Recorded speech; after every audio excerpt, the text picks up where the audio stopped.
Le bilan de santé de terres agricoles offre une occasion aux agriculteurs d'améliorer la santé du sol et la qualité de l'eau.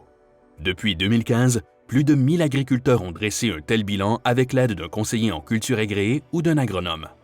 Ensemble, ils évaluent les risques à la ferme liés à 10 facteurs différents.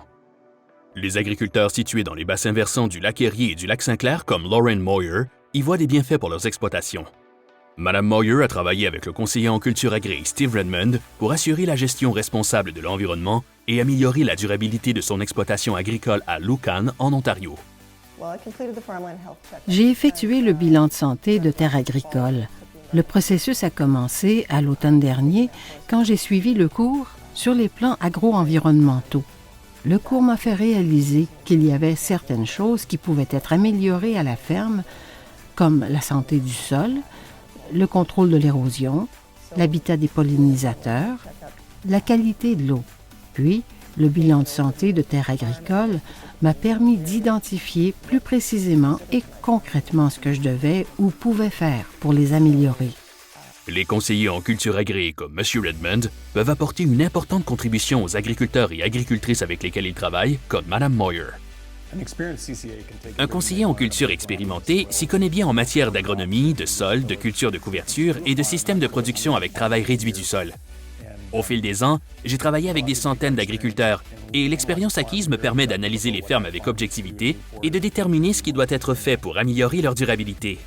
Mme Moyer estime que le processus d'établissement du bilan de santé de terres agricoles avec M. Redmond était efficient et instructif. M. Redmond l'a également aidé à obtenir de l'aide financière du programme LEADS pour une agriculture durable dans la région du lac Erie. Steve m'a beaucoup aidé. C'est un agronome et il connaît bien les sols.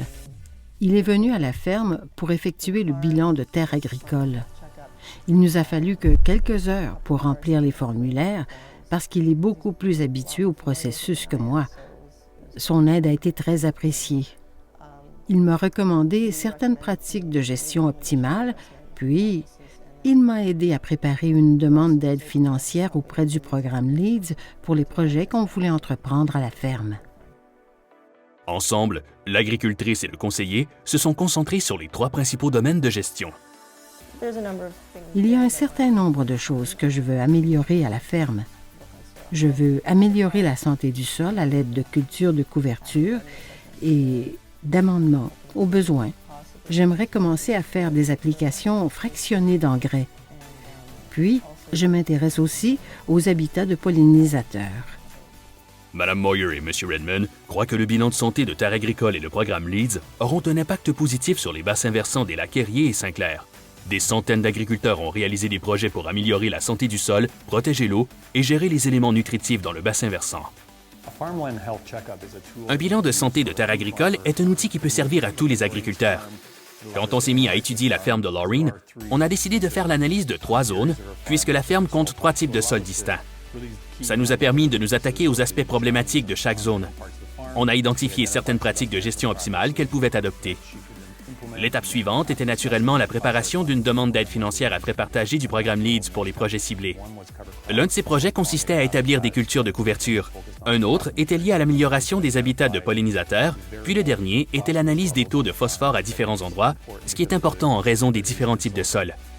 Ça va nous permettre d'utiliser l'approche 4R pour appliquer la bonne dose de phosphore dans les différentes zones du champ, ce qui contribue à améliorer la durabilité du bassin versant. Consultez la liste des conseillers en culture agréée et des agronomes qui peuvent dresser des bilans de santé de terres agricoles à oscia.org. Le bilan a été mis au point par l'équipe des sols du ministère de l'Agriculture, de l'Alimentation et des Affaires rurales de l'Ontario. Il est financé en partie par le Partenariat canadien pour l'agriculture, une initiative fédérale provinciale territoriale de 5 ans.